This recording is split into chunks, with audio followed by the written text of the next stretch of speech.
As the government shutdown drones on, the deadline for the country's debt ceiling is casting a looming shadow. You have these conflicting goals, the individual goals versus the nation's goals that conflict, and it's hard for them to be able to say, you know what, I'm not going to worry about myself. I'm going to worry about the country. A bipartisan agreement is reported to have been reached, pending a vote, and the decision will be made with little time to spare. University of Toledo Associate Professor Banga Ajilori.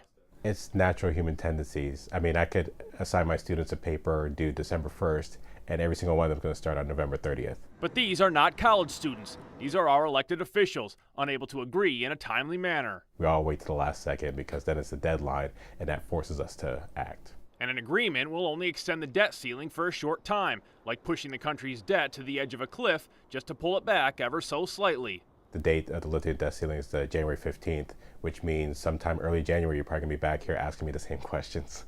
Time and time again on Capitol Hill, a Band-Aid is put on a broken bone, and a common phrase is heard echoing across news channels. It's probably just kicking the can down the road.